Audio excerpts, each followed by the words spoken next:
¿Quisieras dar una apertura a la jornada? Bueno, les agradezco, Luisina, a todos los profesores, a todas y todos los estudiantes. Disfruto mucho de la posibilidad de que la cátedra se imponga de una tarea que es hablar específicamente de nuestra materia, Derecho Constitucional, en épocas de pandemia, frente a un aislamiento social, preventivo y obligatorio.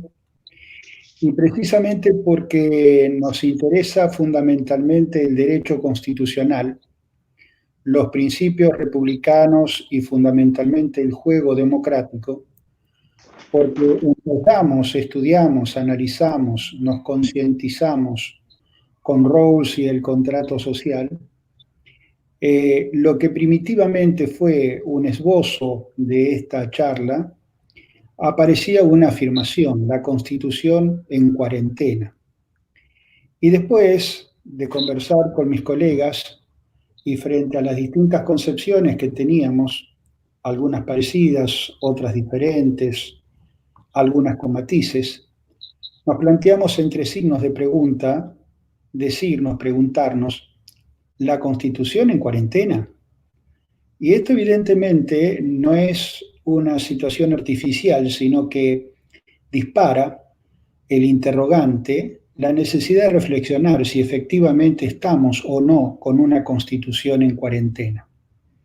Habrá quienes digamos que sí, habrán quienes dirán que no, y en un marco de disenso, en un marco de comprensión, en un marco de diálogo, vamos a deliberar por espacio de algunos momentos con distintos profesores de la cátedra para hablar específicamente de este tema. Así que mi agradecimiento a Luisina, coordinadora de estas reuniones, mi agradecimiento a todos y cada uno de los profesores que se han incorporado a estas charlas y a estudiantes que han participado y que están participando de nuestra cátedra y de esta conversación. Miren, desde diciembre del 2019 estamos asistiendo a una situación un tanto irregular.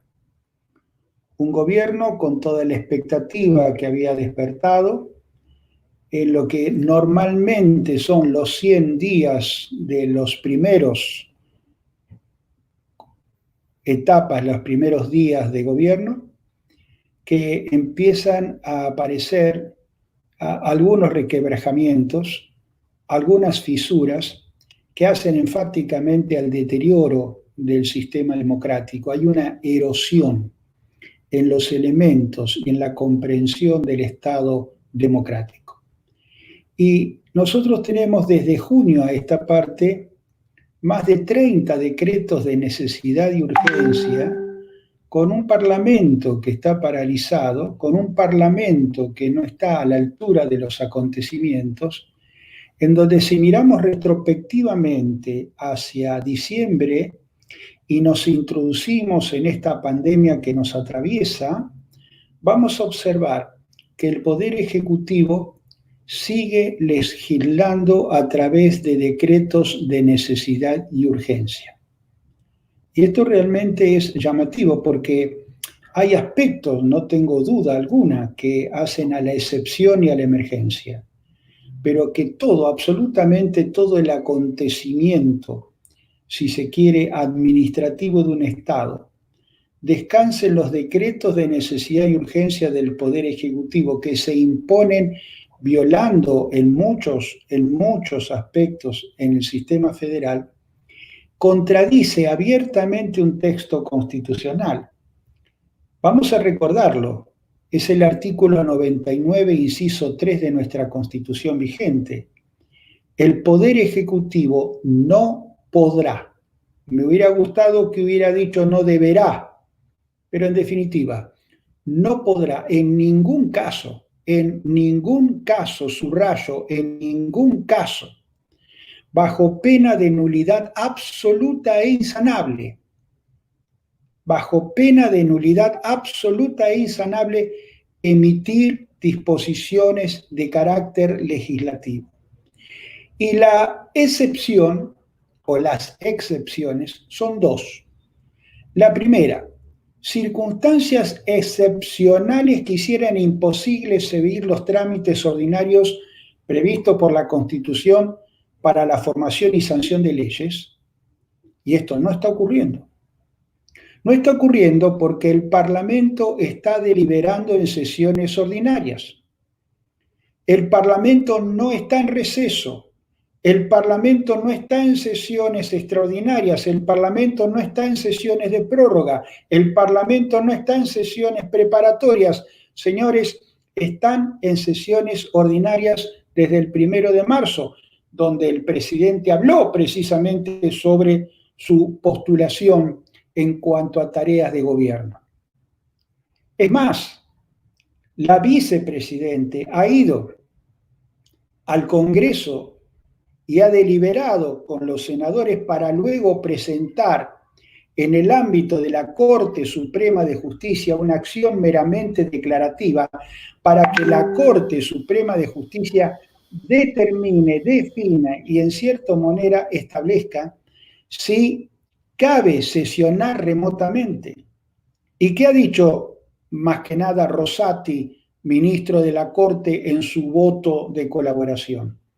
Ha dicho que ni siquiera debía haber el poder legislativo pedirle autorización o pedirle certeza al Poder Judicial, porque constituye el Congreso un poder del Estado.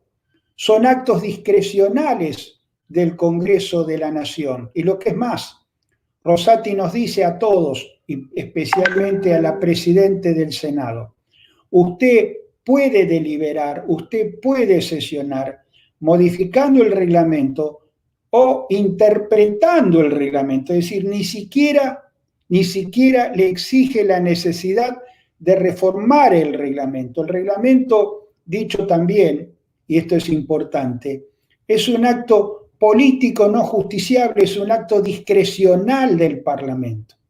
No cabe, no corresponde que el Poder Judicial ingrese dentro de ese ámbito que es discrecional del Poder Legislativo. La propia Corte se ha pronunciado diciendo están en sesiones ordinarias, están deliberando, están en consecuencia legitimadas para actuar. Y aún así, pese a tan clara disposición del artículo 99, inciso 3, el presidente de la Nación insiste con decretos de necesidad y urgencia, a pesar, como todos sabemos, que por imperio de la supremacía constitucional, que esta cátedra le da un acento muy especial a la jerarquía y a la supremacía constitucional, ese decreto está realmente hoy en una situación de ser nulo, absolutamente e insanablemente nulo, todos y cada uno de los decretos en función de que el Congreso está deliberando. Pero ¿qué es lo que pasa? Lo que pasa es sencillamente que parte de este deterioro democrático, parte de esta erosión democrática, una ley que tiene que estar supeditada al texto constitucional porque está subordinada al principio del artículo 31, determina como ley 26.122 cómo y de qué manera se deben contemplar estas situaciones, cómo se ejercen los controles, y una comisión bicameral de seguimiento implica que no a través de un procedimiento parlamentario, sino a través de sendas resoluciones, específicamente así dice la ley 26.122, sendas resoluciones son las que terminan legitimando o no el decreto de necesidad de urgencia. ¿Y qué es lo que pasa en la Argentina?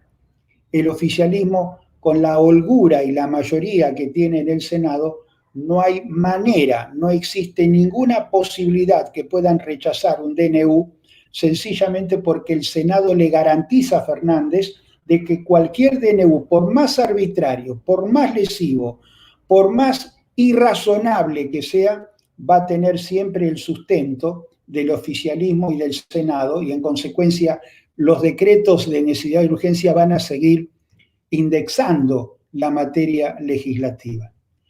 Y esto que es una situación peligrosa, que es una situación agraviante, que es una situación que no solamente duele en el marco de la democracia y de la república que adopten estas actitudes, sino está dado también una situación en la que evidentemente, aparte de los decretos de necesidad y urgencia, hay una delegación legislativa, una marcada de legislación legislativa que está sustentada, si se quiere, por un parlamento que se ha paralizado.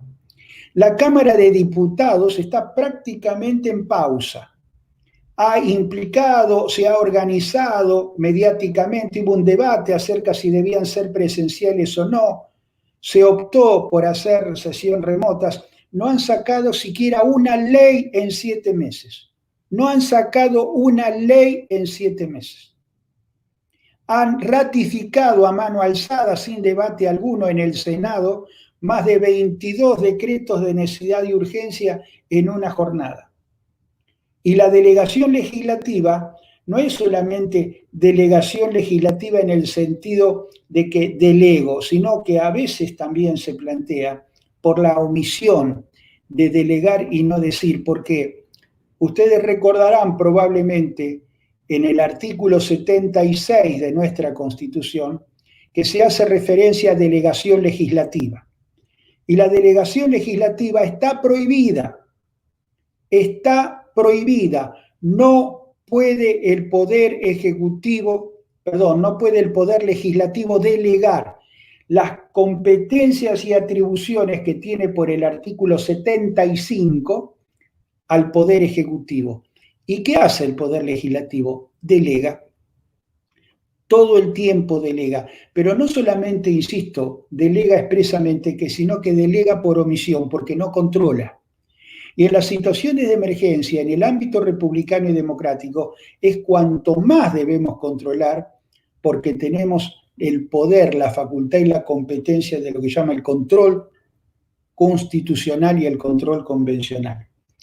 Y si el Poder Ejecutivo sigue emitiendo decretos de necesidad de urgencia y el Parlamento no controla y la Comisión de Seguimiento sigue avalando y el Senado sigue ratificando junto con el oficialismo y la delegación legislativa por omisión se sigue planteando, ahora resulta de que el Poder Ejecutivo también viola el artículo 109, que expresamente consigna en el marco de la división de poderes, en el marco de la independencia de poderes, que no puede, no cabe, no corresponde que ejerza funciones judiciales. Y el señor presidente, cuando decreta precisamente por un decreto de necesidad y urgencia la intervención en el concurso de Vicentín, está incursionando en el poder judicial, desplaza al juez natural, se mete, nombra interventores, entran a jugar esos interventores un espacio dentro de un concurso donde no tiene cabida el Poder Ejecutivo, porque en definitiva es un acreedor más, y mezcla, y es extraño esto de un profesor de Derecho Penal como se jacta, es extraño de que evidentemente no sepa que cualquier delito penal que hayan cometido la administración anterior, que cualquier cuestión delictual que hayan padecido o hayan afectado de alguna manera, hayan comprometido los administradores de Vicentín, está el Poder Judicial para juzgar y castigar las conductas delictuales, pero no puede el presidente de la República.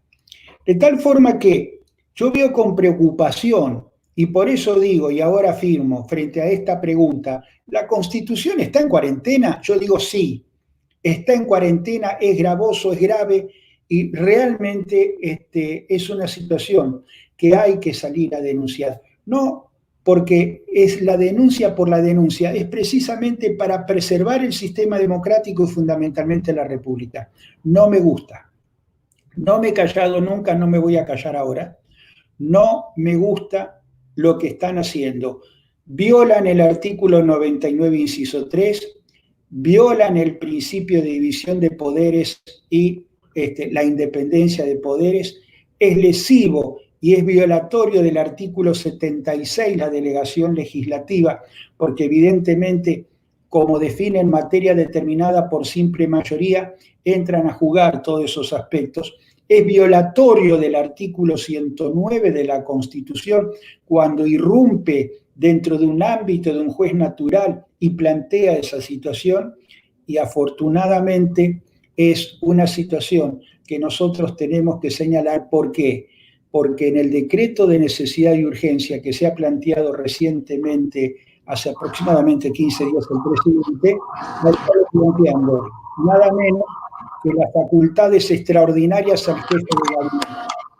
Todo el debate presupuestario, toda la cuestión presupuestaria, todo el cálculo de recursos que oportunamente el jefe de gabinete estaba limitado primero entre el 2015 y el 2017 al 7,5% del porcentaje calculado sobre el total del presupuesto, que luego del 2016 al 2018 terminaron reduciéndolo aún más, al 5%, de tal manera que el jefe de gabinete no podía disponer libremente de las partidas presupuestarias, sino hasta el 5%. Ahora Alberto Fernández, por un decreto de necesidad de urgencia, lo libera a su jefe de gabinete, y el jefe de gabinete reparte, distribuye, atiende y en consecuencia distorsiona y tergiversa el presupuesto de la nación, que es una competencia, evidentemente, su debate del Congreso de la Nación. En suma, realmente esta situación se suma a una actitud que también creo que hay que denunciar, porque de alguna forma dicen, el juez que interviene en el concurso de alguna manera con la última disposición, con el último auto resolutorio, puso las cosas en su orden. No, porque un juez no puede renunciar al control de constitucionalidad y al control de convencionalidad. Y lo que hizo el juez Reconquista es en un momento plantear que se declaraba incompetente para atender una cuestión de inconstitucionalidad. Y si hay algo que es el Poder Judicial, es control de constitucionalidad y control de convencionalidad. Entonces, realmente estoy aturdido, si ustedes me permiten la palabra, porque veo un Poder Judicial timorato que no practica el control de constitucionalidad y de convencionalidad. Veo un poder legislativo que en definitiva está como desorientado y en pausa, y veo un poder ejecutivo muy agresivo que irrumpe a través de decretos de necesidad y urgencia. Bueno, este es un poco algunas de las reflexiones que quería hacer. Iba a ser un placer escucharlo a mis colegas. Muchísimas gracias, Cristina. Ricardo, te agradecemos muchísimo. A continuación va a participar el doctor Luciano Caparrós con una exposición que llamaremos La emergencia pública, concepto de urgencia en la Constitución Nacional. Luciano, te escuchamos. Hola, ¿qué tal? ¿Me escuchan bien? Bueno, saludo a toda la audiencia. Yo quiero recordar que nosotros en estas reflexiones, como bien apunta el titular de la cátedra, el doctor Terrile, la hacemos con la responsabilidad que hablamos desde la cátedra, desde la academia y desde la defensa al Estado constitucional y convencional del derecho. Bueno, un poco el tema sobre el cual quiero exponer muy brevemente se relaciona íntimamente con la exposición que me precedió, o sea, los decretos de necesidad y urgencia y la delegación legislativa respecto de, podríamos decir, un término, una locución muy conocida como es la emergencia pública, que es un elemento que toca a ambos institutos, bien recuerdo, decretos de necesidad y urgencia y delegación legislativa. Lo que yo quiero hacer mención un poco es que con el transcurso del tiempo, en los últimos años, ha existido una mutación del concepto de lo que nosotros justamente veíamos con preocupación, como decía el doctor Terrile, sobre un estado de emergencia pública permanente, bien, no transitorio, permanente, porque, por ejemplo, la delegación legislativa estaba sujeta a permanentes prórrogas, y por otro lado, bueno, pasamos a la utilización abusiva en los últimos gobiernos de los decretos de necesidad y urgencia, pero con esta particularidad, o sea, apelando a un nuevo concepto que es la urgencia permanente. O sea, por ejemplo, si nosotros vamos a el caso concreto que nos atraviesa, que es una pandemia, que podríamos decir encuentra su marco jurídico cuando se dicta el decreto de necesidad y urgencia 260 de este año, allá por el 20 de marzo. Bueno, ese decreto de necesidad y urgencia se justifica, ¿no? Se fundamenta en la emergencia sanitaria. Ese es el contexto. O sea, en realidad viene a ampliar, a potenciar una emergencia sanitaria que ya había sido declarada por ley a fines del año 2019. Ahora bien, yo creo que en los medios masivos de comunicación, esto es de público y notorio, todos estamos hablando de un decreto de necesidad y urgencia como es el DNU 522 del año 2020, aquel que dispuso la intervención de una persona jurídica de derecho privado, una sociedad anónima como es Vicentín.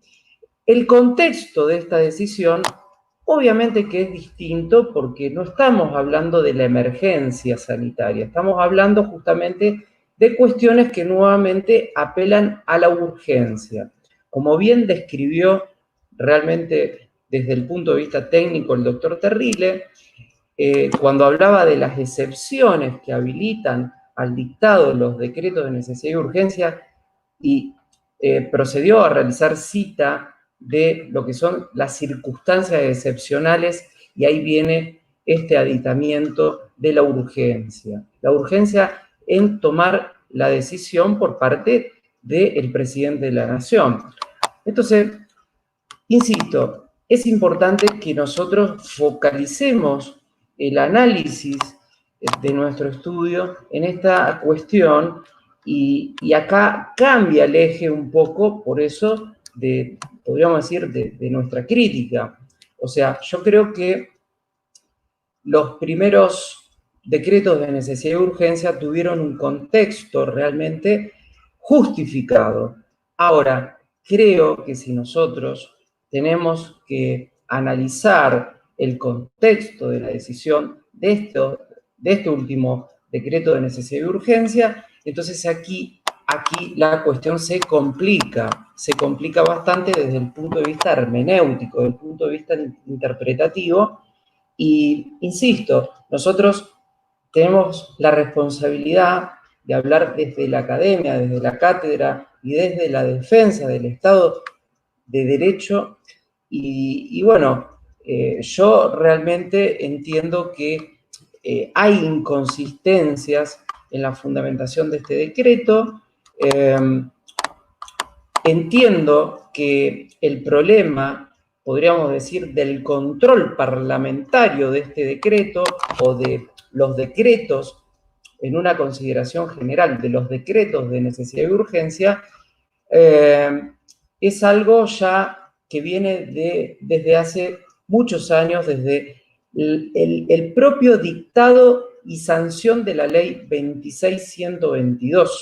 Esta ley que trae muchas trampitas, tal como lo señaló también el doctor Terrile, cuando basta la aprobación de una sola de las cámaras para que un decreto de necesidad y urgencia sea ratificado y tenga la legitimación parlamentaria.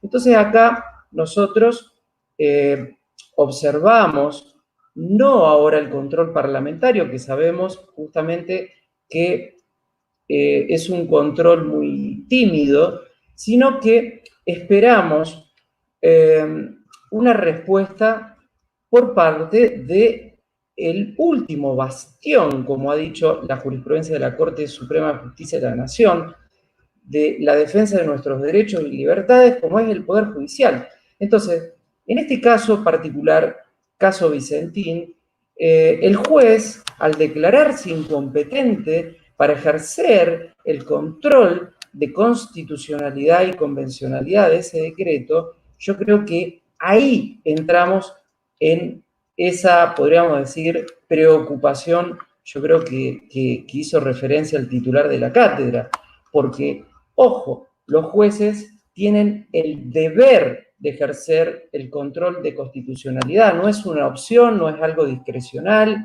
no es una facultad, es un imperativo, es un deber, y en este caso el juez Lorenzini, yo creo que acá realmente se equivocó muy mal al tomar una decisión, o sea, al determinar que esos interventores que el presidente de la Nación, colocó en la empresa, los, podríamos decir, transforma en veedores, cuando justamente está diciendo que es incompetente y que no va a controlar la constitucionalidad de ese decreto.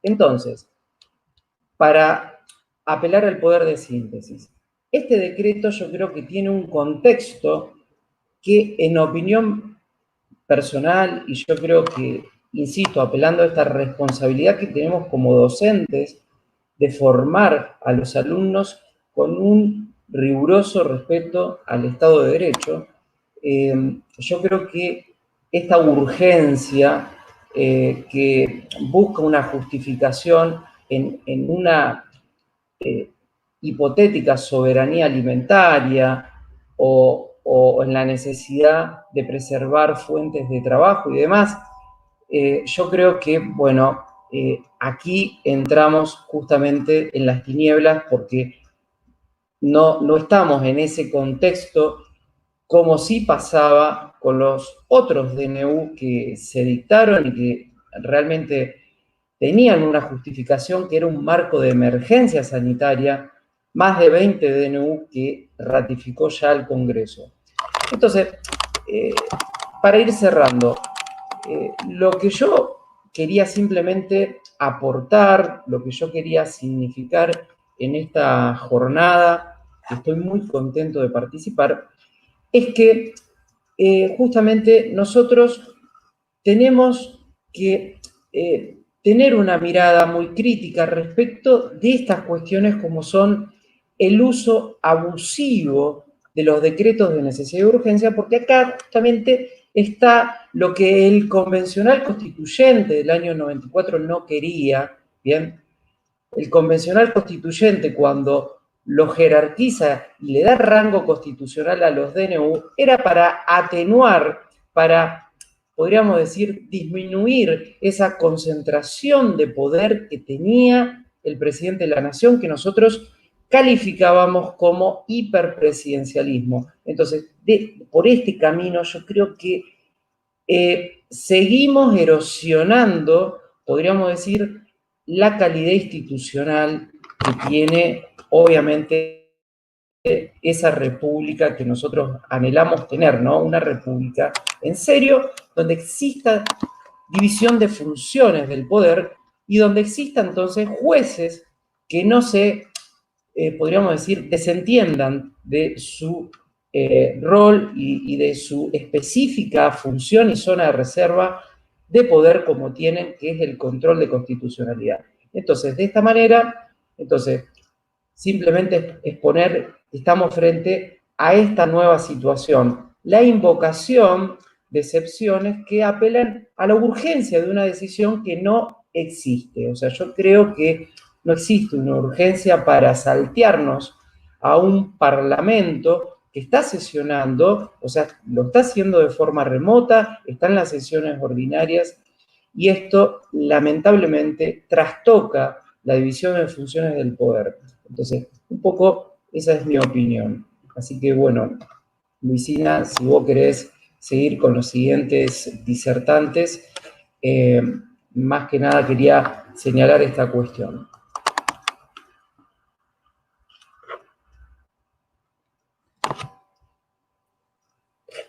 Perfecto, Luciano. Sí, ahí te estamos escuchando. Bueno, va a continuar el doctor Miguel Carrillo Vascari. Aguárdenme que lo vamos a incorporar. No estoy pudiendo. Ahí estamos. Miguel, ¿nos escuchás? Sí, muy bien.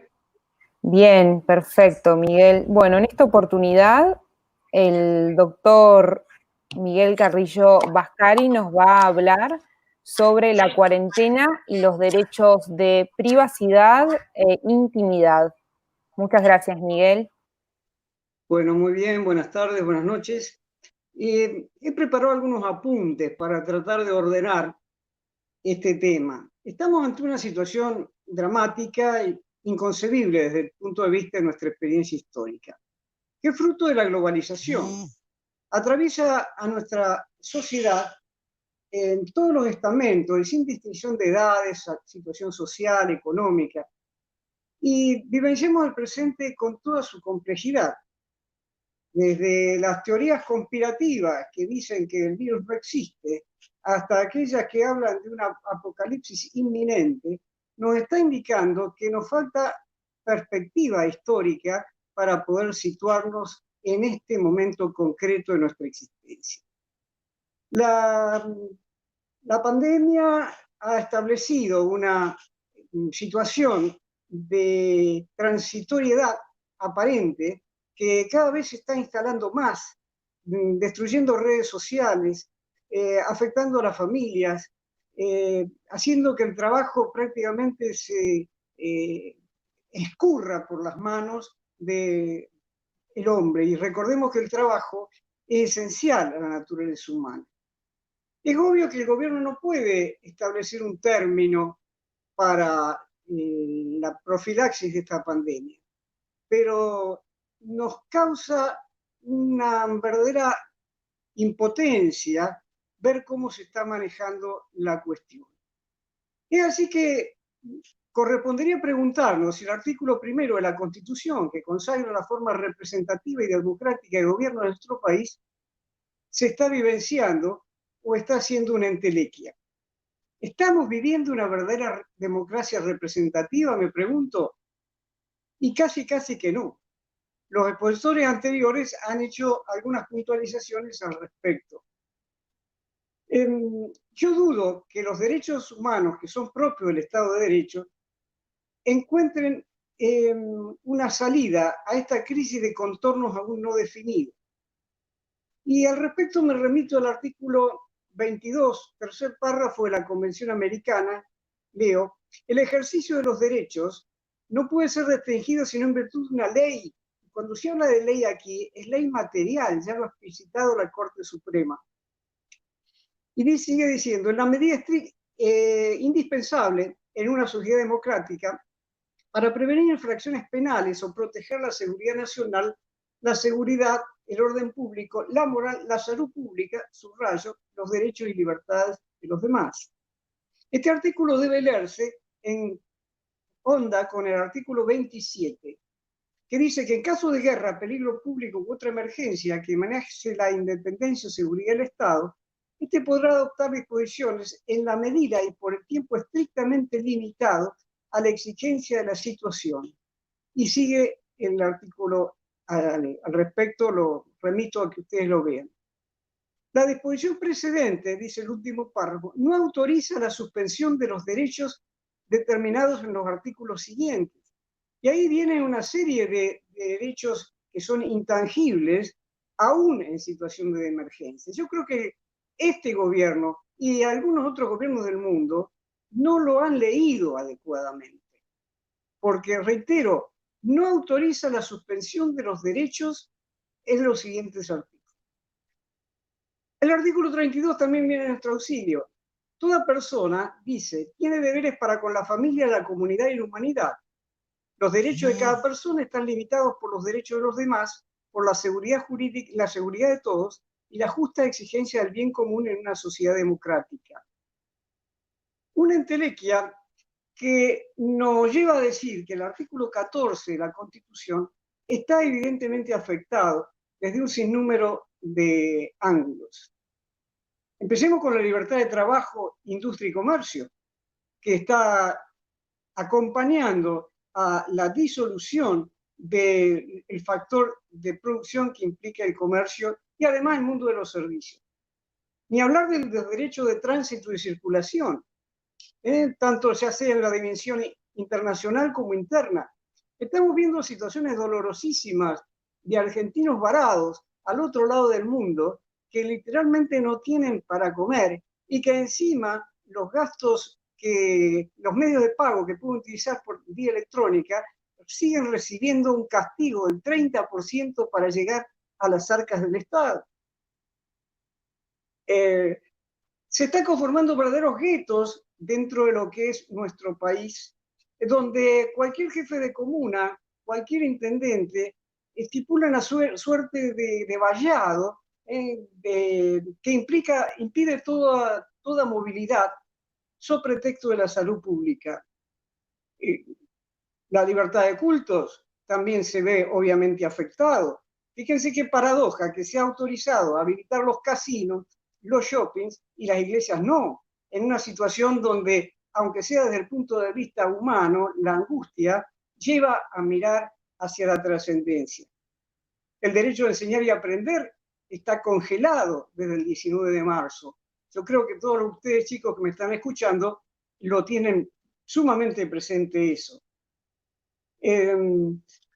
Los subsidios que aporta el Estado a los efectos de intentar paliar la afectación al derecho al trabajo, obviamente que también es una entelequia perversa, porque encontramos situaciones como la siguiente. Yo quiero testimoniar. Dos personas hablando en la cola, uno de ellos dice, con la plata que nos da el gobierno ahora, se refería a la asignación de emergencia, yo arreglo, el 50% va para Pepito. Y sigo escuchando, porque tengo un oído súper abusado, y no es que sea chismoso, por favor, no me metan en estas cosas. ¿Y a quién le da el 50%? Al puntero del barrio. O sea que si un puntero tenga 10, 15 clientes, al 50% de la asignación de emergencia, ustedes se dan cuenta que esta persona, pero anhela que continúe la emergencia. La protección contra el despido arbitrario es también otra entelequia. El salario es parte del derecho de la propiedad.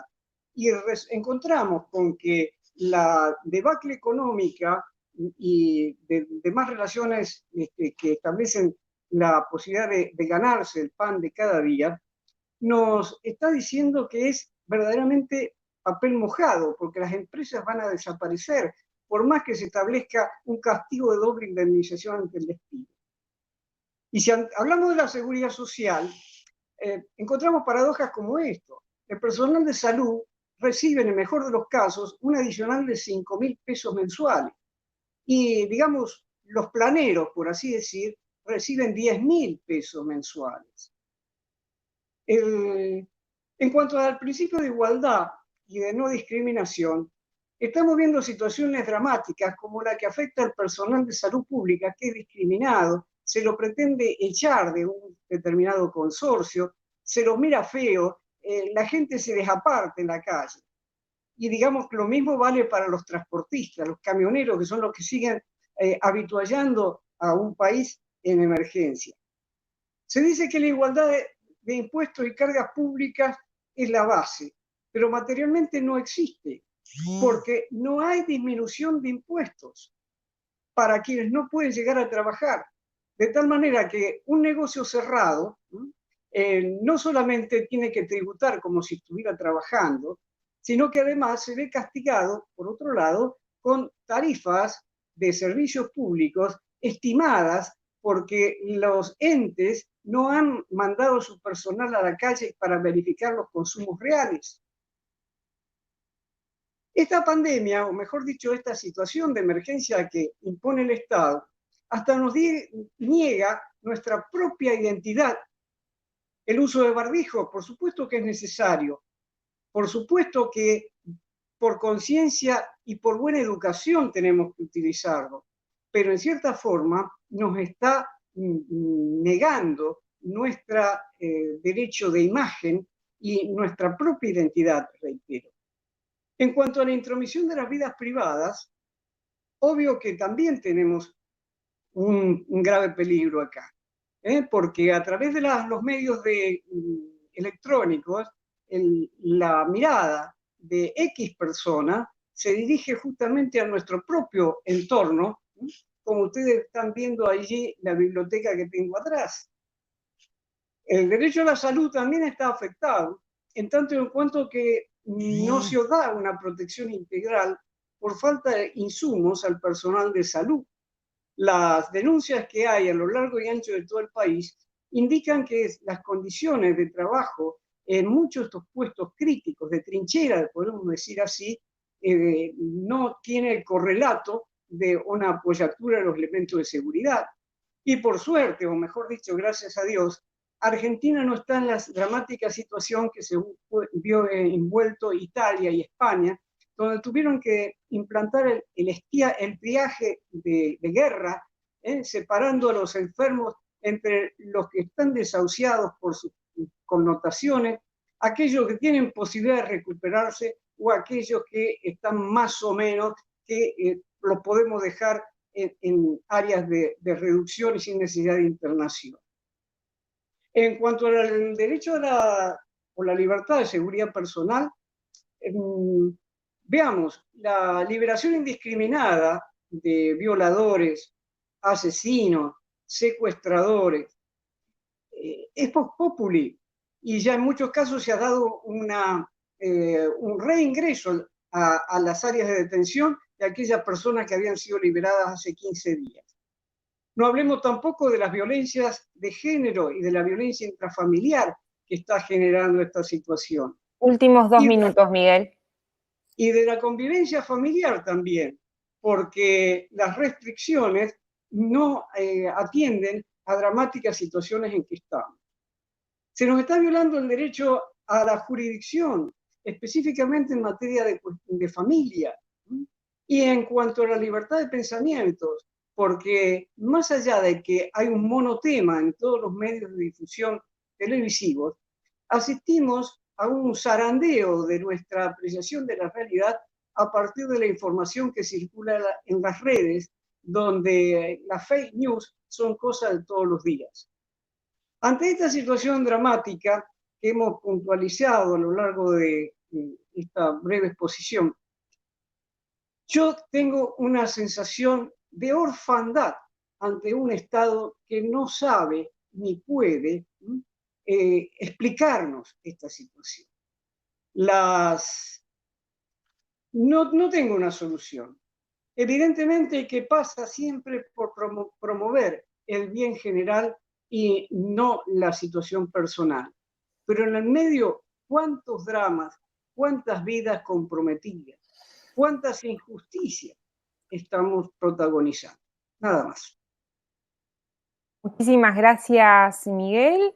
Gracias por tu exposición. Bueno, hasta ahora hemos escuchado al doctor Terrile hablarnos sobre la delegación legislativa y los decretos de necesidad y urgencia durante la pandemia. Luego hemos escuchado al doctor Luciano Caparrós hablarnos sobre la emergencia pública, el concepto de urgencia en la Constitución. Y por último, al doctor Miguel Carrillo Vascari, quien nos habló de la cuarentena y los derechos de privacidad e intimidad.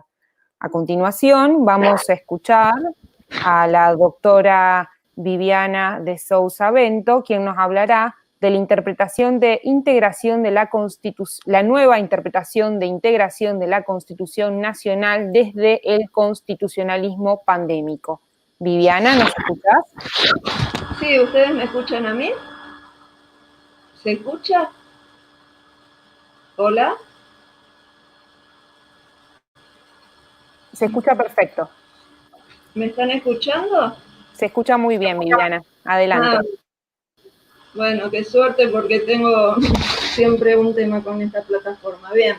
En realidad el título original de la... Buenas noches, antes que nada. El título original de la charla es la nueva interpretación e integración de la Constitución Nacional desde el constitucionalismo pandémico. Ahora, en realidad me pareció muy bueno dejarlo como la nueva interpretación de integración de la Constitución Nacional en este nuevo constitucionalismo. ¿Por qué? Porque en realidad la integración y la interpretación constitucional son dos temas diferentes.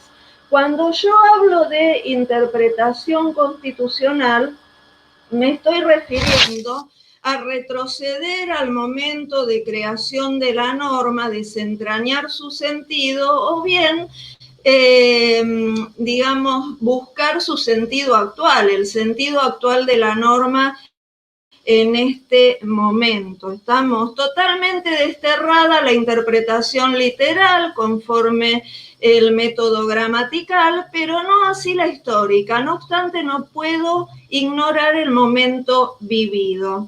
Y la integración, en realidad, es una institución que se pone en funcionamiento cuando básicamente yo tengo una carencia o una laguna, discúlpenme que me pongo un poco filosófica, pero tengo una carencia o una laguna, puede ser esta carencia histórica, o sea, el convencional pudo no haberlo previsto, evidentemente nosotros tenemos cientos de ejemplos al respecto, o una carencia diquelógica, evidentemente puede haber una norma, me puede parecer injusta y el intérprete en realidad no lo advirtió en su momento. Para la integración, en realidad yo puedo acudir a un lugar ajeno en donde yo me encuentro con una heterointegración o la misma Constitución, llegado el caso, si estamos hablando de esto, me puede dar la pauta para completar esa norma que no está. Yo me encuentro en un dilema porque en realidad, más allá de lo que leo en la Constitución, más allá de las atribuciones de los tres poderes, donde el hiperpresidencialismo en esta época tan, ¿cómo lo puedo decir?, en esta época tan evidentemente extraña que nos toca vivir, es donde se está haciendo aún más evidente. No olvidemos que nosotros estamos dentro de algo impensado, estamos dentro de un caos biológico que produce una relectura de las libertades constitucionales en el formato de los derechos y los deberes fundamentales que ahora deben ser leídos dentro de este caos biológico en donde literalmente se agravan las desigualdades y estas desigualdades se van a hacer más evidentes aún cuando termine esta situación. Surgen nuevas categorías sociales, las de los trabajadores esenciales, nuevas palabras, el aislamiento social, surgen también nuevas responsabilidades del Estado.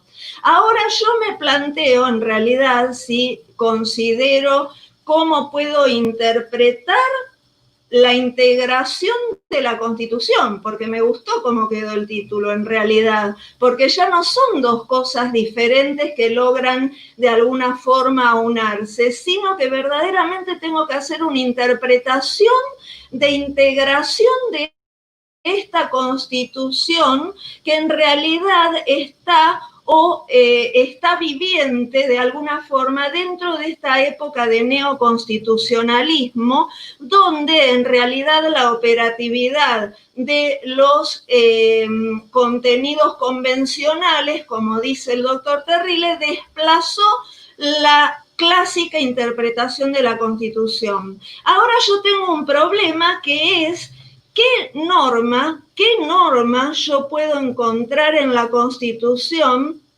que se adapte a manejar, que me ayude a interpretar mis derechos fundamentales y las acciones las atribuciones de los poderes dentro de esta situación sanitaria extrema. Y yo me encuentro, como han dicho numerosos autores de varios países analizando sus propias constituciones, que en realidad no encuentro, por más que haya normas que hablen de situaciones anormales como estados de sitio, yo no encuentro una norma constitucional que en realidad se adapte a darme una solución o un entendimiento de la Constitución actual sobre una crisis sanitaria extrema que nunca hemos vivido en esa magnitud. Entonces yo me encuentro en otro tema y me paro desde ahí y juro que voy a terminar a tiempo, que en realidad es la base, digamos, o la interpretación que tendría que hacer, como diría el doctor Sagüez, de una forma mutativa por adición. A ver dónde encuentro yo, conforme a esta base de control positivo, constructivo, de convencionalidad, algo que a mí me diga cómo resultar suficiente dentro de mi estado y con, digamos, y dentro de la globalización para resolver esta situación. Así como los principios constitucionales merecieron una revisión o tuvieron una revisión histórica desde la perspectiva de la convencionalidad, en realidad la Constitución debe ser revista desde ahí y no solo jurisprudencialmente. El tema está no tal vez en plantear una reforma constitucional, pero sí saber que en realidad hemos entrado en otro constitucionalismo. Como dijo un catedrático en España en Perú, el doctor César Landa, en realidad tenemos que refundar el Estado constitucional y convencional de derecho sobre nuevas historias que se van dando en este preciso momento, porque en realidad la crisis se ha convertido en una forma de vida de la sociedad. Nosotros ya no estábamos como estamos y no volveremos a estar. Tenemos que releer nuestra Constitución. Tenemos que saber que estamos viviendo en un constitucionalismo pandémico. Y es cierto que se concibió en el Estado clásico situaciones de excepción, pero estas graves alteraciones que vivimos de índole mundial en realidad nos llevan a vivir en una permanente crisis. Esta permanente crisis se observa también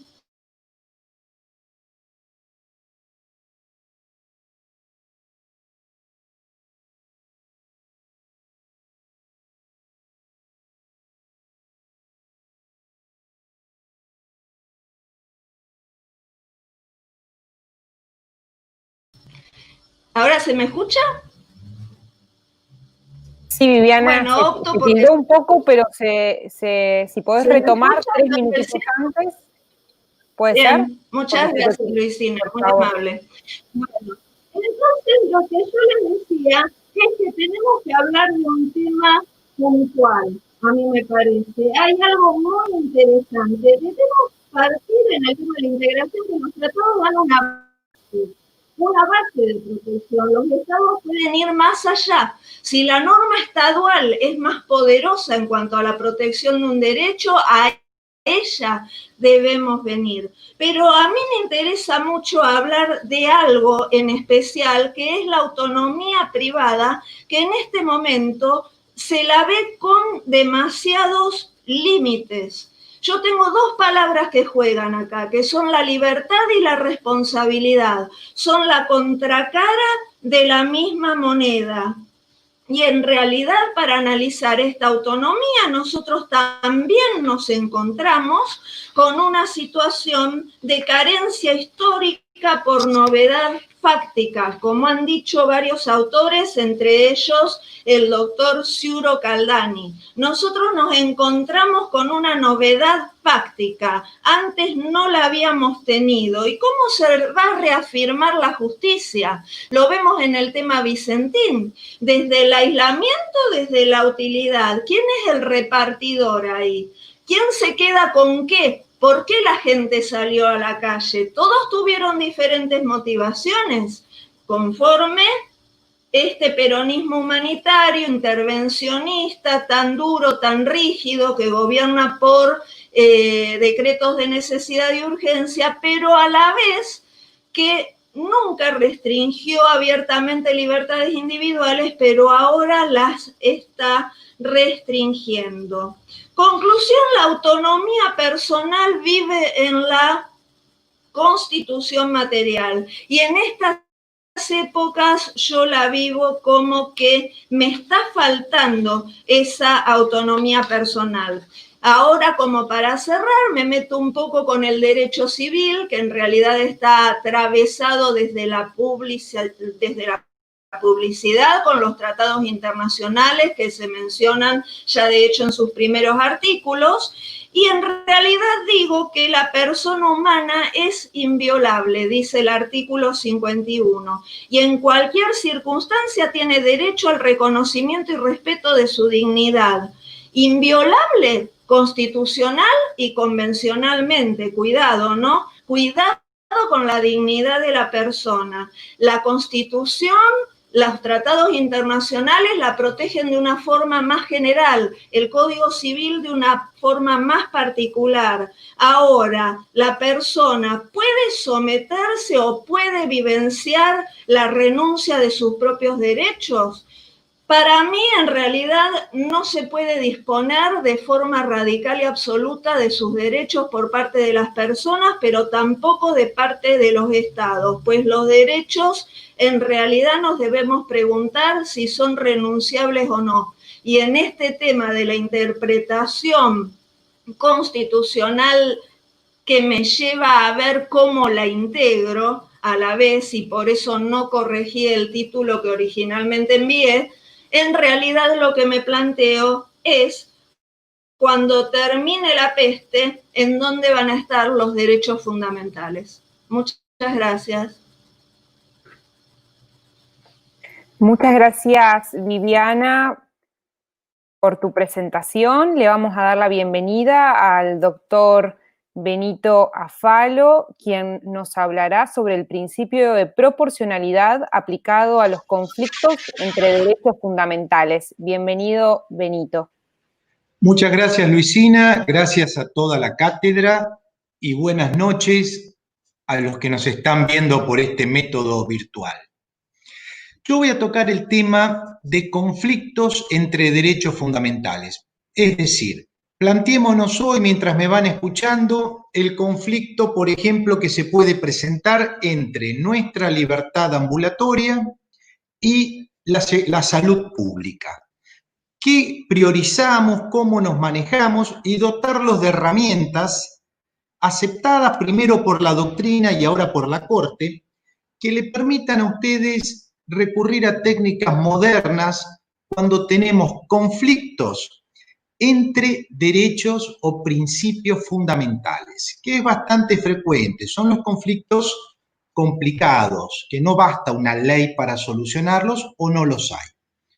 Nuestra Corte Suprema, en la acordada que resolvió la intervención judicial a teléfonos de particulares a partir de todos los escándalos y difusiones que hubo, en esa acordada que reglamentó la intervención dijo, por ejemplo, las circunstancias y razones que validan la irrupción en el ámbito privado de los individuos deben estar previstas en la ley, perseguir un fin legítimo y cumplir con los requisitos de idoneidad, necesidad y proporcionalidad. No son cualquier tres palabras, son las tres palabras del test alemán de constitucionalidad o las tres palabras del principio de proporcionalidad que autores como Cassagne en Argentina nos dicen no se rompan la cabeza, es el principio o el test de razonabilidad, pero con todos los elementos. ¿Qué dijo también la Corte en esta acordada? El balance entre el derecho de una persona y el interés estatal debe incluir una necesaria ponderación de los instrumentos escogidos y los fines hacia los que se dirige la herramienta dispuesta. Ponderar los fines con los medios que he dispuesto, debiéndose tamizar las medidas elegidas por los filtros de la necesidad, adecuación y proporcionalidad.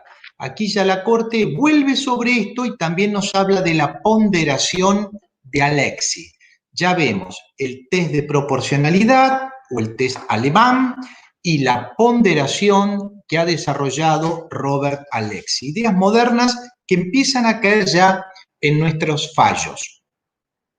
¿Qué significan estas tres palabras que las van a tener que escuchar y tener presentes si se generan conflictos constitucionales a partir de la pandemia? Idoneidad. Si la medida es susceptible de conseguir el objetivo propuesto. Si la medida tomada, por ejemplo, la cuarentena, es susceptible de conseguir el objetivo propuesto, que la gente no se muera. Necesidad. Si no hay otra medida más moderada para obtener ese objetivo con igual eficacia. Bueno, frente a, por ejemplo, el confinamiento obligatorio, ¿hay otra medida para evitar que la gente se muera?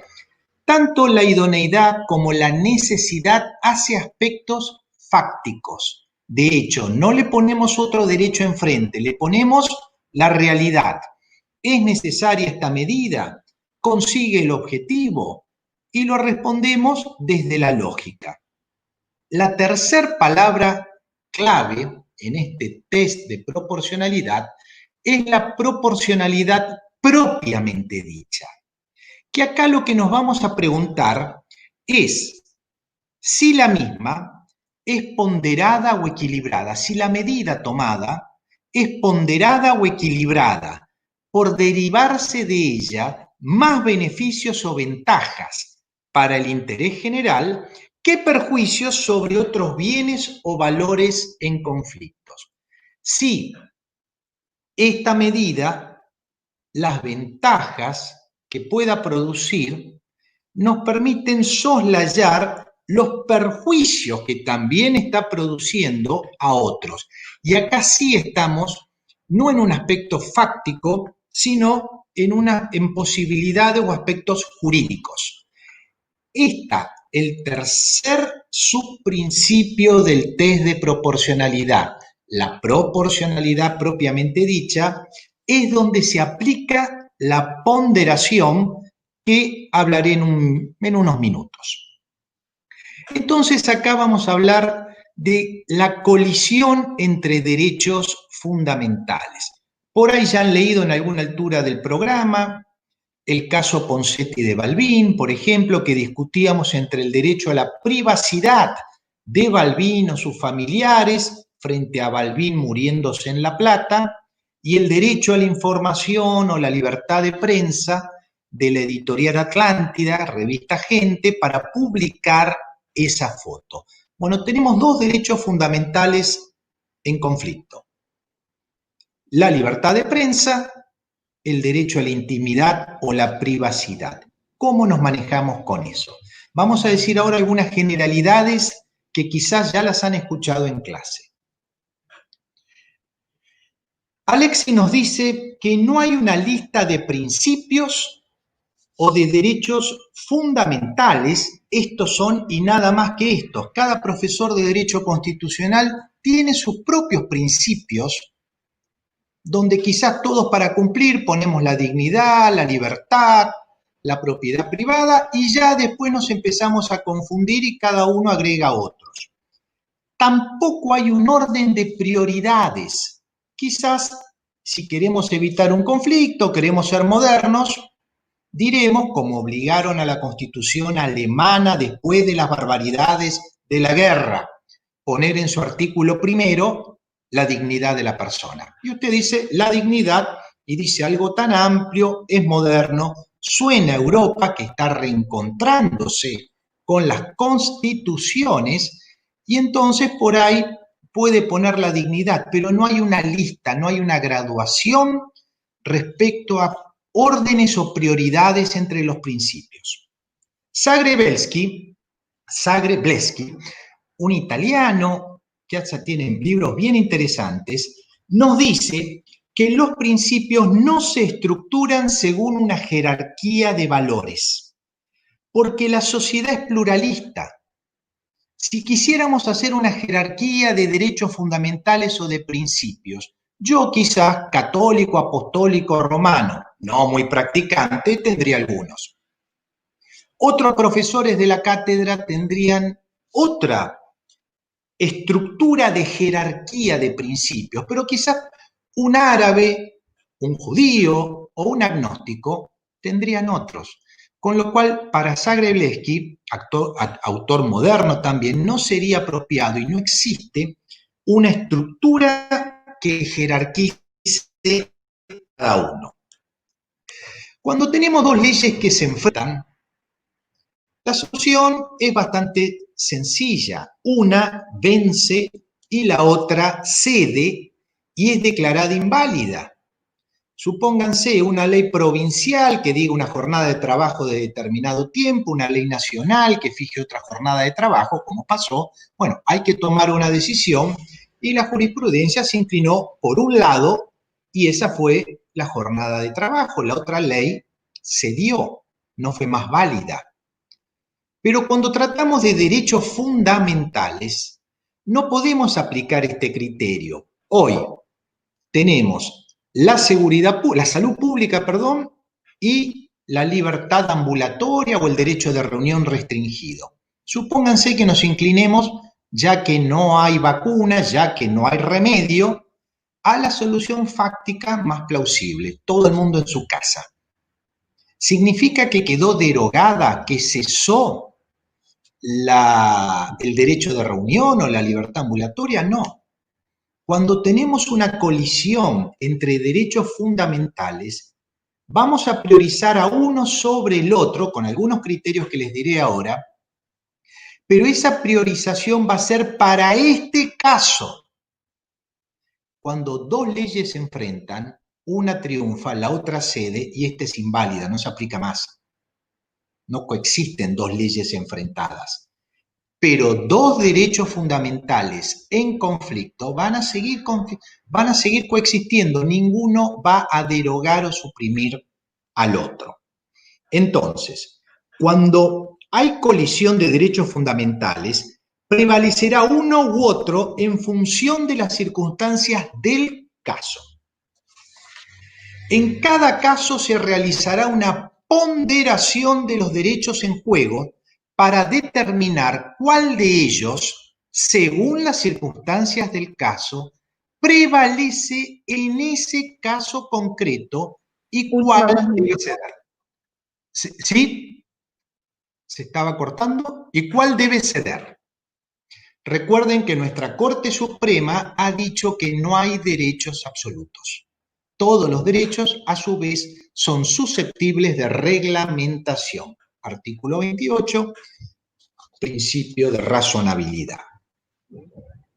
Los principios constitucionales o los derechos fundamentales limitan la discrecionalidad del legislador y del Poder Ejecutivo cuando estamos con los DNU.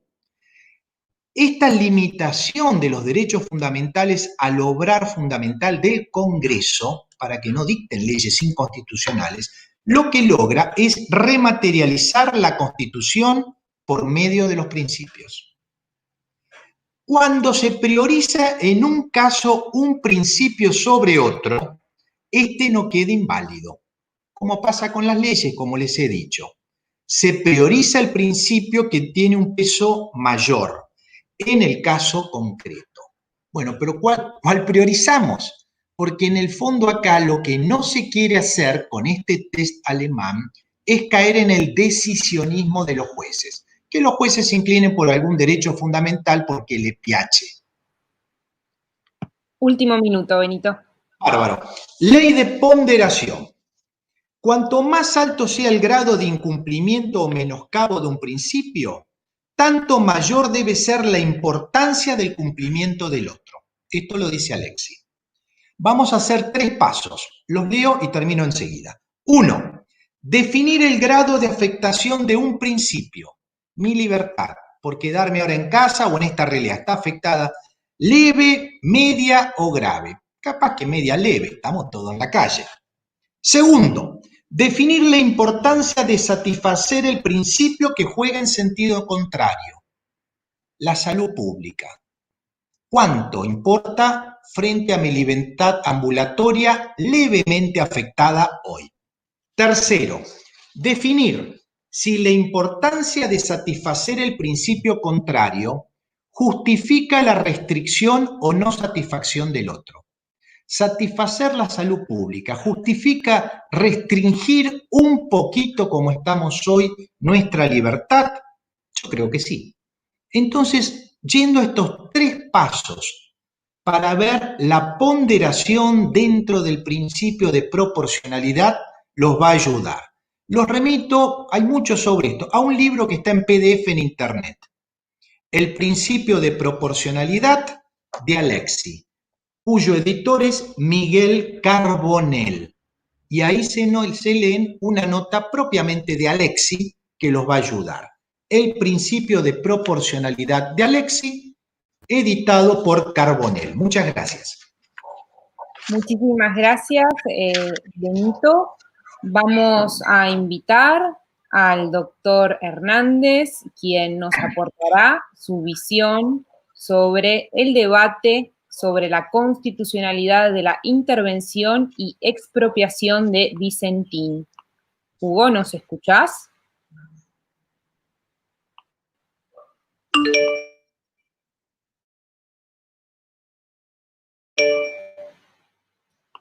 Hugo, ¿nos escuchás? Ahí no sé si me escuchan bien. Perfecto, ahí te escuchamos muy bien, Hugo. Bueno, aquí se adelantaron cuáles son los tópicos constitucionales que están en discusión en función del proyecto enviado por el presidente de la Nación. Por favor, ¿podrías enfocar mejor la cámara si podemos pantalla completa? Muchas gracias. Ahí está, perfecto. Muchas gracias, Hugo. Acá se adelantaron los tópicos constitucionales, digamos, respecto a las distintas disposiciones legales dictadas en la emergencia y evidentemente una muy controvertida y que ha dividido a la doctrina constitucional en forma bastante, digamos, tajante, bastante diametral, es el decreto de necesidad de urgencia número 522 del 2020, dictado por el presidente de la Nación. Allí se sabe que decreta la intervención de la empresa Vicentín, la cual se encontraba en concurso preventivo ante el Juzgado Civil y Comercial de la segunda nominación de la ciudad de Reconquista.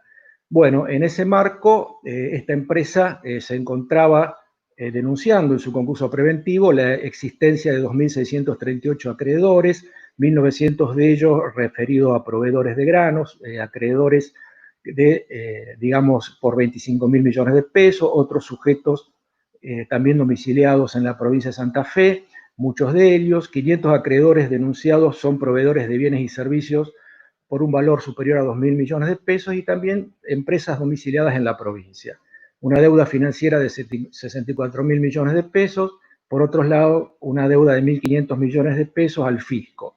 Y dentro de otra deuda de 6.000 millones de pesos es de sociedades vinculadas a la empresa porque es un conglomerado societario el cual explota más de 20 empresas, algunas del exterior, y con vinculaciones controladas y controlantes entre ellas. Es decir que hay un entramado societario con distintas participaciones y proporciones en la cual de más de estas 20 sociedades de empresas controla directa o indirectamente a través de las sociedades uruguayas y sociedades ubicadas en Paraguay y en el exterior.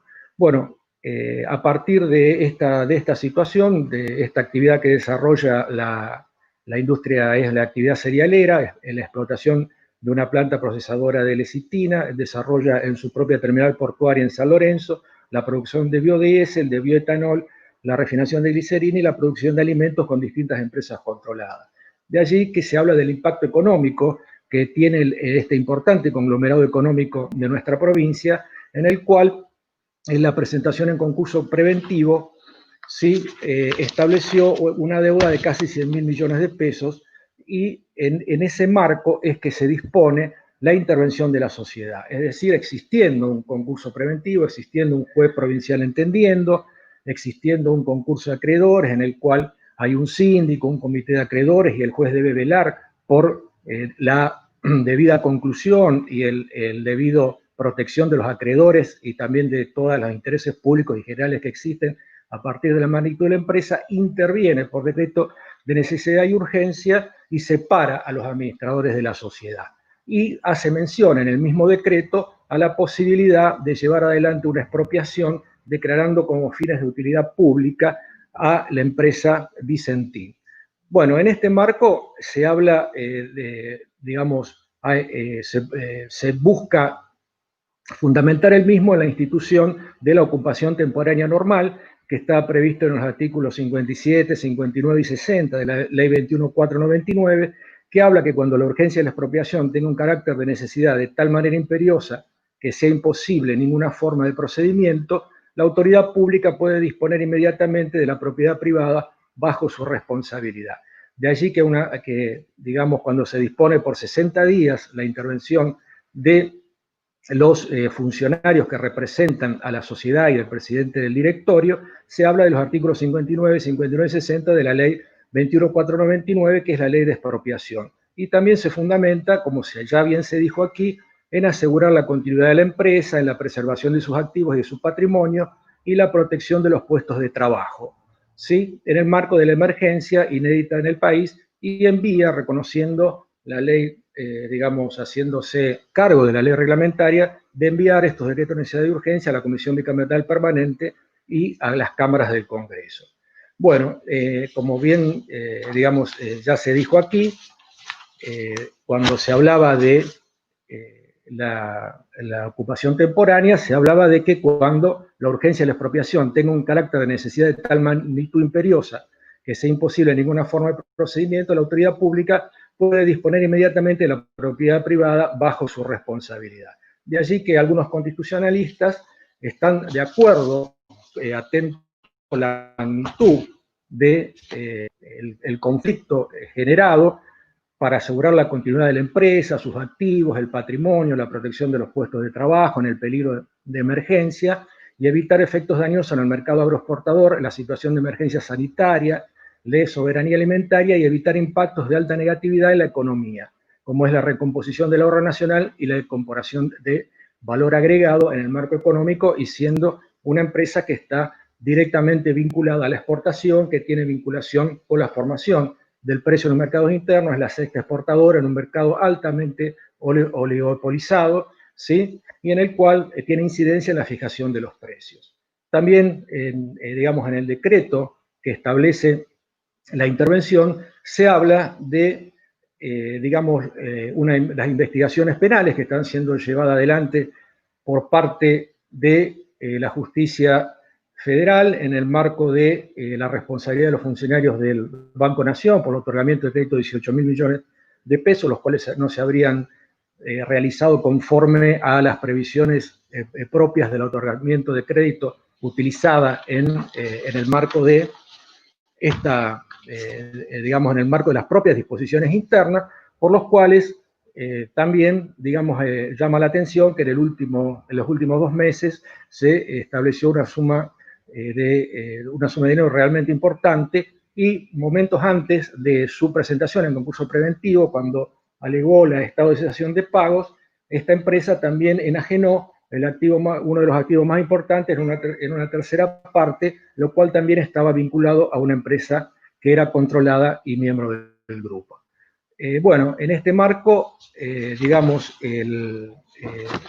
algunos constitucionalistas, como el profesor Rondina, el doctor Gil Domínguez, entienden que es válido este decreto de necesidad de urgencia en función de que, para evitar el vaciamiento de la empresa, se toma la conducción de la misma a fin de garantizar digamos, debido el patrimonio, la garantía de los acreedores, los principios que, digamos, que tienen que llevarse adelante en función de la naturaleza de utilidad pública que puede llegar a tener esta empresa, la protección de las fuentes de trabajo, el impacto económico y también su incidencia en el mercado de alimentos y en la soberanía alimentaria.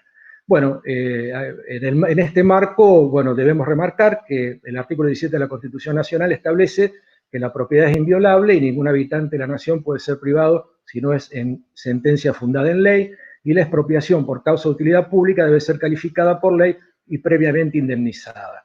En este marco se dice que cuando el Estado priva de la propiedad de un bien al titular de un derecho con fines de utilidad pública, lo hace mediante la calificación de la indemnización previa de aquel bien, y el artículo 17 de la Constitución Nacional habla de utilidad pública y el artículo 21 de la Convención Americana habla del interés social, ¿sí?, que es determinado por el Congreso en forma discrecional, exenta de arbitrariedad y, como se dijo acá, ponderando la oportunidad de la expropiación y que también no deba generar un perjuicio mayor del que genera el perjuicio, digamos que el que genera el concurso preventivo, dado que existen instituciones que permiten dentro del concurso preventivo la reconstitución del pasivo. Así, el artículo 17 de la Constitución Nacional habla de la inviolabilidad de la propiedad. El artículo 1 de esta ley de expropiación, que fue emanada de un usurpante del poder político, el proceso de la dictadura militar, pero no ha sido anulada o sustituida por una ley general del Estado de Derecho, establece que la utilidad pública debe servir de fundamento legal a la expropiación, ¿sí? Comprende todos los casos en que se procure la satisfacción del bien común, sea este de naturaleza material o espiritual. Como se advierte, la utilidad pública y el bien común es el propósito o la finalidad del acto expropiatorio. Por otro lado, se habla, pero siempre hablando de la expropiación, ¿sí?, de que en el propio artículo 75, inciso 18, cuando habla de las atribuciones del Poder Legislativo, establece proveer lo conducente a la prosperidad del país, proveer el desarrollo humano, el progreso económico, justicia social, la productividad de la economía nacional, la generación de la moneda, la investigación y el desarrollo científico y tecnológico. Y por otro lado, el artículo 42 de la Constitución Nacional, cuando habla de los derechos de usuarios y consumidores, también hace mención a que los usuarios de bienes tienen derecho en la relación de consumo a la protección de su salud, seguridad e intereses económicos, de una información adecuada y veraz, a la libertad de elección y a condiciones de trato equitativo y digno. De allí, digamos, algunos otros constitucionalistas, como Barcesat, dicen que hay una fortaleza normativa que respalda, sí, al Gobierno Nacional en su iniciativa de expropiar un complejo industrial que se encuentra en cesación de pagos, denotada por su presentación concursal y que ha puesto en situación de crisis la continuidad de su producción y comercialización, dejando gran cantidad de trabajadores técnicos, acreedores, públicos y privados, nacionales y extranjeros, y no es parte de este ensayo, digamos, entender que el obrar de los directivos se encuentra en manos del Poder Judicial, pero con la intervención lo que se busca es afirmar la posibilidad de rescatar posteriormente la empresa, atento que el proceso de expropiación podría durar meses o años. Bueno, también se produce otro argumento, como es que en estas invocaciones normativas deben sumarse a las consideraciones de la Comisión Interamericana de Derechos Humanos, que en su resolución número 1 de este año habla de que, considerando que si bien existen impactos sobre todos los derechos humanos frente a los diversos contextos relacionados con la pandemia, especialmente en relación al derecho a la vida, a la salud y la integridad personal, se ven seriamente afectados el derecho al trabajo, a la seguridad estatal, a la educación, a la alimentación, al agua, a la vivienda, entre otros derechos económicos, sociales y culturales. Y digamos, en el largo proceso que se tiene por debate, el pueblo argentino, la preservación de la soberanía alimentaria y de la custodia de sus riquezas y recursos naturales, que bueno es recordar, una vez más, son de titularidad de los pueblos, como lo declara el Pacto Internacional de Derechos Civiles y Políticos y el Pacto de Derechos Económicos, Sociales y Culturales, en el cual se establece que todos los pueblos tienen el derecho a su libre determinación y en virtud de ese derecho establecen libremente su condición política y proveen asimismo a su desarrollo económico, social y cultural. Para el logro de sus fines, todos los pueblos pueden disponer libremente de sus riquezas y recursos naturales sin perjuicio de las obligaciones que derivan de la cooperación económica internacional basada en el principio del beneficio, digamos, recíproco. Bien, bueno. En este marco se habla de lo que es la soberanía alimentaria y la soberanía alimentaria, que la Organización de Naciones Unidas para la Alimentación y la Agricultura lo ha definido como que existe seguridad alimentaria cuando todas las personas tienen en todo momento acceso físico y económico a suficientes alimentos inocuos para satisfacer su necesidad alimenticia. En cambio, la soberanía alimentaria habla de la capacidad de tomar decisiones de manera autónoma en una actividad extranjerizada, desde la semilla hasta la exportación o buena parte de la comercialización minorista de alimentos. En este marco, el otro sector de la doctrina establece que el Poder Ejecutivo se ha inmiscuido en un proceso porque la intervención debe ser legal, prevista en la Ley de Sociedades o en la Ley de Quiebras, que son atribuciones que tiene el juez, la designación de este interventor. Por lo tanto, sería inconstitucional este decreto por invadir la justicia y tampoco existiría decreto en necesidad de urgencia. El otro sector dice que la ocupación temporánea se puede dictar por decreto por simple disposición del Ejecutivo, conforme al artículo 91, inciso 1, sin necesidad de establecer todo el procedimiento de necesidad y urgencia. Bueno, y por otro lado, el juez, como se dijo acá, planteada la inconstitucionalidad de esta medida, decidió no tratarla, detrayendo de su deber de establecer el control de constitucionalidad y de convencionalidad. Y por lo tanto, en este momento hay otra presentación establecida en el margen del interés general, la conducta de los distintos administradores y demás, los cuales están, postulando a partir de la inspección de personas jurídicas, que es la autoridad de contralor de esta persona jurídica, la intervención en el marco del concurso preventivo y dejando al margen la expropiación. Bueno, sin duda que hay, cuestiones de fondo que se discuten también y que se evidencian que no deben afectar al debate constitucional y al debido proceso en los procedimientos previstos en la Constitución, pero que, ha ideologizado un poco esta discusión en la medida de qué tipo de política pública puede llevar adelante el Estado Nacional, vinculado fundamentalmente a lo que es la, posibilidad de intervenir en el mercado exterior, en el mercado de divisas, en el mercado de alimentos, y si son válidos estos criterios de utilidad pública que deben ser analizados por el Congreso con un amplio margen, de discrecionalidad, porque es una actividad netamente política, que debe ser analizada posteriormente con un eventual control de convencionalidad y constitucionalidad vinculado a si se afecta o no se afecta el derecho de propiedad y el resto de los derechos que prevé nuestra Constitución. Bueno, la pretensión era solamente establecer que hay distintas doctrinas en cuanto al análisis de la constitucionalidad, tanto del decreto como de la posterior ley de expropiación, que todavía no se ha enviado al Congreso y que probablemente sea dejada de lado, buscando en el marco del propio concurso preventivo y con la postulación de la nueva intervención que propone la provincia de Santa Fe, buscar allí una solución, lo cual, se propone como una empresa mixta para evitar el perjuicio que se dijo a partir de la cantidad de acreedores, de los intereses públicos y demás que están, en este conflicto. Por lo tanto, esos son más o menos las distintas teorías que enfocan la actuación del Estado y la constitucionalidad en la observación de los procesos, tanto en el dictado del decreto de urgencia como en el decreto, de intervención. Fundamentalmente cuando está trabajando el Congreso y ha habido, como se dijo, un pronunciamiento de la Corte en cuanto se podía trabajar en forma remota y las sesiones ordinarias están vigentes. Muchísimas gracias. Todo y todas, y gracias, Luisina. Muchísimas gracias, Hugo. Le damos la bienvenida al doctor Guillermo Baidotti, que nos hablará de los decretos de necesidad de urgencia y la intervención en derecho del trabajo en tiempos de pandemia. Bueno, buenas noches, buenas tardes, buenas noches ya hasta a esta hora. Voy a tratar de ser un poco breve porque la verdad que creo que todo este conversatorio va a dar para mucho debate. Así que me voy a enfocar más que nada al derecho del trabajo. En el derecho del trabajo, si bien obviamente la mayoría son acá alumnos de primer año, rige un principio que es el principio protectorio. Por lo tanto, el Estado admite que hay una diferencia entre empleador y empleado y, de alguna manera, tutela sus derechos a través del artículo 14 bis y a través de la ley de contrato de trabajo. Bien.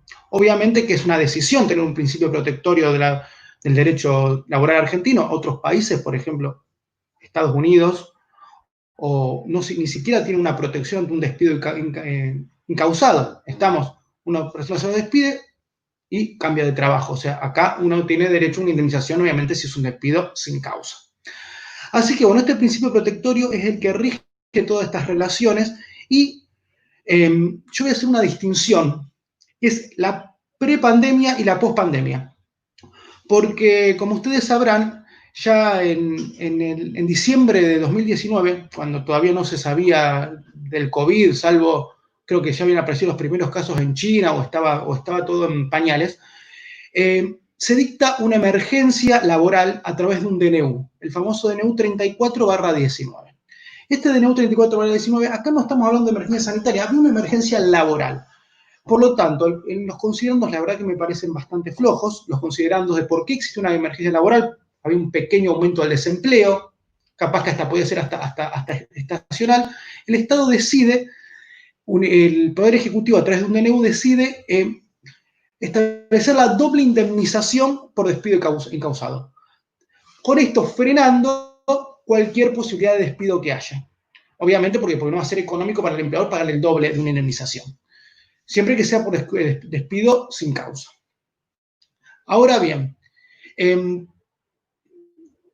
este DNU en sus considerandos, en sus justificaciones, alude un par de falacias que uno no está totalmente de acuerdo, sobre todo a las cifras que alude y sobre todo a que iba a existir un consenso, una mesa de diálogo entre la patronal y los empleados. Entonces, mientras que ese famoso Consejo Social y Económico deliberaba, de alguna manera se trataba de frenar los despidos. Y en ese momento no había un incremento de despidos significativo. No obstante, ¿por qué el Estado toma esto? Imagínense ¿qué previó el Poder Ejecutivo? Que si esa ley se mandaba al Congreso, ¿qué iban a hacer los empleadores? Eso es una previsión que hicieron, ¿está? Iban a empezar a despedir sin causa. Se viene la doble. Entonces, mientras que duran los 15 días de trámite parlamentario de la ley, ahí van a empezar a volar los telegramas de despido. Eso es lo que se pensó por el Ejecutivo. Por eso, ante la urgencia, invocando esta urgencia, establece este DNU. ¿Está? Bien. Fíjense qué diferente, porque el año 2016 fue al revés el procedimiento. Hubo una ley impulsada por el Congreso, por el cual, la época de Macri, nosotros tenemos históricamente, la parte más moderna, ¿no es cierto?, dentro del derecho laboral, tenemos en el 2002, hubo doble indemnización por un tema obvio, que fue la crisis del 2001, que fue totalmente una implosión volcánica. Y después también en 2016 hubo una ley sancionada por el Congreso que fue vetada por el presidente Macri, donde se establecía la doble indemnización. Entonces uno se va a pensar, bueno, entonces mientras que esta ley estaba en el Congreso, en su trámite parlamentario, ¿hubo despidos en el medio? No hubo muchos telegramas de despido. Por lo tanto, esta supuesta paz económica que se buscaba con esta doble indemnización era para que este Consejo Económico y Social funcione. Bien, ahora vamos a la pandemia.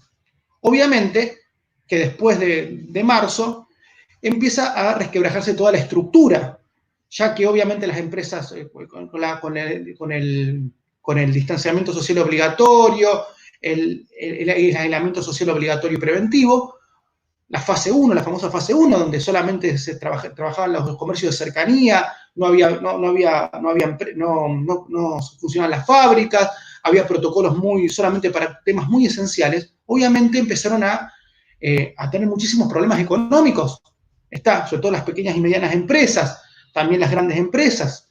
Por lo tanto, entonces acá el Estado sí, habiendo una emergencia, porque obviamente otra vez el objeto iba a ser el trabajador, el objeto de descarte iba a ser el trabajador, porque obviamente le decimos, bueno, mire, lo suspendo porque por cuestiones de fuerza mayor, sin goce de sueldo. Lo despido por falta del trabajo no imputable a la empresa, porque a mí no me están dejando trabajar. Entonces, preveyendo todo esto, hay un nuevo DNU donde directamente se prohíben los despidos sin causa. También están prohibidos las suspensiones y los despidos por falta de trabajo, y también las suspensiones por falta de trabajo. Todo esto queda totalmente suspendido. O sea, el artículo 245, 247, 221 de la Ley de Contrato de Trabajo quedan suspendidos. En principio era por 2 meses y actualmente toda esta emergencia se va renovando. Pero bueno, acá podemos decir que hay un motivo suficiente, pero además hay que tener en cuenta las recomendaciones que hizo la OIT. La OIT es la Organización Internacional del Trabajo. Es un órgano donde nosotros tenemos un tratado, nosotros adherimos a la OIT y estas recomendaciones forman parte también de nuestro derecho. Por lo tanto, la OIT recomendó a todos los Estados miembros tratar de proteger al eslabón débil, que es el trabajador, y obviamente teniendo una especie de balanza con la empresa.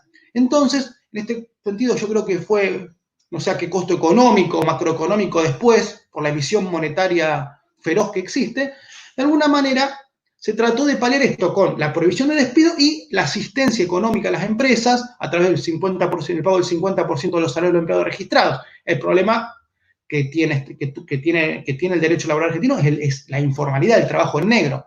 Al trabajador en negro se le trató de dar algunos subsidios.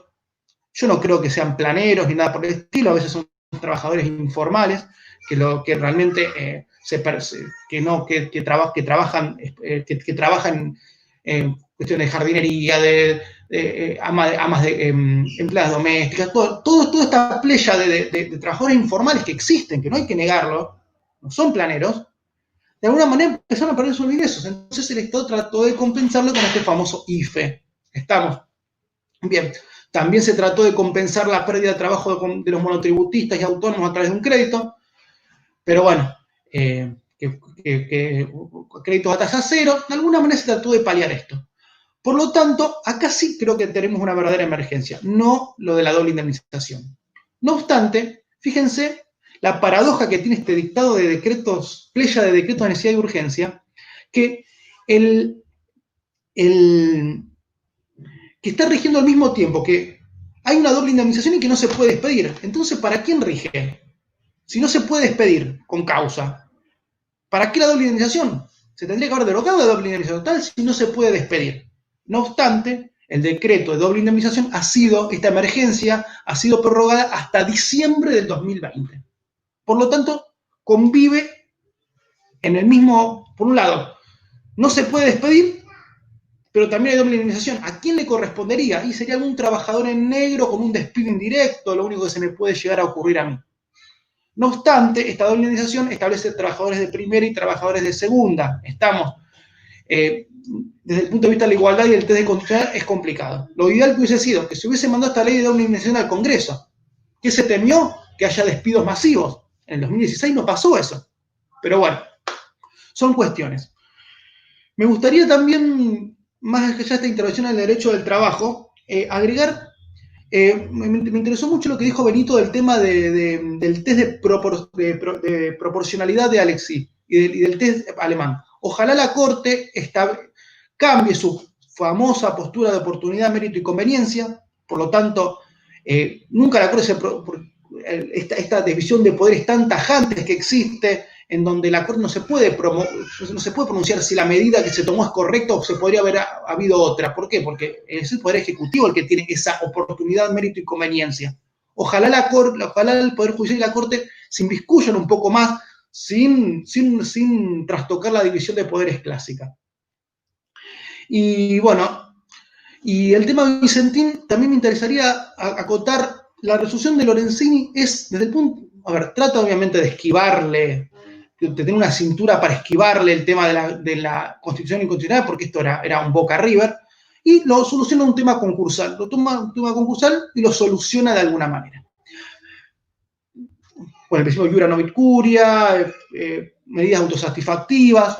Obviamente, lo ideal hubiese dicho, no, este decreto es inconstitucional, señor. Eso es lo que tendría que haber dicho. Pero bueno, de alguna manera lo fue viendo.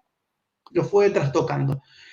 Y también me gustaría saber cuál va a ser ahora, con la nueva presentación de Perotti, cuál va a ser el argumento que va a tener que dar, porque para mí es lo mismo, tiene que existir y probarse por qué el juez del concurso tiene que desplazar a los administradores. ¿Cuál ha sido el desmanejo de estos administradores? Por lo tanto, yo quiero ver qué argumentos da en el caso de dar lugar a esta intervención por vía de la Impresión General de Justicia. Sería muy interesante. Bueno, yo ya estoy, Luisina, así que bueno. Muchísimas gracias, Guillermo. Vamos a darle la bienvenida al doctor Puccinelli. Oscar, ¿nos escuchás? Sí, ahí estamos. No sé si ustedes me escuchan bien a mí. Perfecto. Bueno, el doctor Oscar Puccinelli nos va a hablar sobre la judicialización de las libertades y el control de constitucionalidad y convencionalidad en el derecho local y comparado. Bueno, el título parece más largo del tiempo que tengo para desarrollarlo, así que voy a ser lo más breve posible. Además, muchas de las cosas ya se dijeron, así que me han ahorrado bastante trabajo. A mí me parece que, un poco redondeando todo lo que se dijo, lo que preocupa fundamentalmente en este punto es no tanto la intervención inicial que tuvo el Poder Ejecutivo en cuanto a la protección de la salud pública, en un contexto donde todos los poderes ejecutivos, todos los gobiernos, prácticamente todos los países intervinieron de una manera fuerte, cerrando aeropuertos, digamos, aduanas, absolutamente todo. Algunos no tanto, pero básicamente todos tuvieron medidas de intervención. Más tarde o más temprano han tenido medidas de intervención. No hay duda que es una situación de emergencia totalmente excepcional, una situación anormal, que podría haber sido previsible. Bueno, ya han circulado muchísimos videos de Obama, del mismo Bill Gates, de muchos otros personalidades relevantes del mundo, que ya hace 8, 10, 12 años venían diciendo que esto podía pasar. Y se estaba hablando de la guerra bacteriológica desde los 80, con lo cual, bueno, esto es un virus, no es una bacteria, pero se hablaba de esta situación, esta posibilidad, es decir que si bien no había pasado, o había pasado muy limitadamente con la versión anterior del coronavirus, el SARS, creo que el 1, no recuerdo el nombre, bueno, no se había presentado de esta manera. Al presentarse de esta manera, evidentemente, hubo que intervenir. Inicialmente, un decreto de necesidad de urgencia parecía la fórmula adecuada frente a la imposibilidad de recurrir a figura de estado de sitio. Es decir, no es que era imposible, pero digamos, era completamente, digamos, exagerada esa medida con relación a, digamos, a su uso estaba previsto para otro tipo de situaciones y no para una situación como esta. Es decir que me parece que en ese contexto no estuvo mal iniciar por esa vía. Lo que pasa es que, y esto un poco adelanta a lo que intento llegar como conclusión, lo que pasa es que esta situación se viene manteniendo hace más de 100 días. No sé exactamente cuántos, pero ya es una situación prolongada. Y no solamente se ha agravado, ahora nosotros tenemos ciertas libertades un poco recuperadas, pero no las tenemos a todas, en algunos lugares se ha agravado, sino que el Poder Ejecutivo amenaza con más medidas. No hace mucho que planteó la persecución electrónica, por ejemplo, que es de esa, digamos, se puede tomar solo de esa manera, el seguimiento electrónico. De hecho, hoy hay un seguimiento electrónico, uno tiene supuestamente que bajar la aplicación oficial para poder circular y de allí supuestamente solamente nos van a dar algunas indicaciones, algunos consejos y nos van a hacer un supuesto test virtual como para tener una idea si estamos en condición o no de tener coronavirus o lo que fuera. Pero de hecho se planteó esto, incluso también se habló de un seguimiento del humor social. Todo esto dentro de un marco donde la gente no resiste y nos estamos, cuando tenemos que hablar de ponderación, que muy bien lo trató Benito, cuando tenemos que hablar de razonabilidad, tenemos que recordar que aquí no estamos pesando solamente intimidad versus salud pública, sino que tenemos todos los derechos afectados. Básicamente, los más importantes tenemos afectados. No podemos siquiera, por ejemplo, acudir a lugares donde hay personas enfermas, no podemos enterrar a nuestros muertos, por decir alguna de las cosas. Entonces, de hecho, no podemos transitar libremente, etcétera, etcétera. Yo recuerdo que la Convención Americana de Derechos Humanos, a la cual nosotros hemos adherido, trae un artículo, que es el artículo 27, que nos está habilitando solamente a suspender las garantías y determinados derechos en caso de guerra, de peligro público o de otra emergencia, pero no de cualquier emergencia, sino que debe amenazar la independencia o seguridad del Estado parte. Es decir, que la literalidad del pacto, si bien lo podríamos ampliar a esta situación, no abriría a este supuesto, y siempre en ese marco de ese artículo 27, las disposiciones excepcionales tienen que estar por un tiempo limitado y también estrictamente ceñidas a las exigencias de la situación. Y allí hay muchos derechos que no se pueden suspender, como por ejemplo el derecho a la vida, el derecho a la integridad personal, el principio de legalidad y de retroactividad, que acá se ve claramente vulnerado, como se lo señalaron varios, empezando por Ricardo, la libertad de conciencia y religión, que allí también hay un tema de una afectación muy clara, porque fíjense que también lo marcó Miguel Carrillo, hay una situación donde no se ha permitido ejercer esa libertad de religión, y hay ejemplos en otros países, a lo cual me voy a referir en breve tiempo, donde esto se ha permitido. También, y esto me lo marcó muy bien uno de los adscritos del doctor Manuel Camerlo, tenemos un problema que se vincula con todo lo que se viene tratando en el Pacto de San José, todo lo que se viene tratando del lado, por el tema de Vicentín, porque lamentablemente, si hay alguna situación respecto de la constitucionalidad o no de lo que el presidente de la República está haciendo, no se va a poder analizar por vía convencional, porque precisamente la reserva de la República Argentina, en el artículo 21, dice estrictamente que el gobierno argentino establece que no quedarán sujetas a revisión de un tribunal internacional cuestiones inherentes a la política económica del gobierno. Tampoco considerará revisable lo que los tribunales nacionales determinen como causas de utilidad pública e interés social, ni lo que estos entiendan por indemnización justa.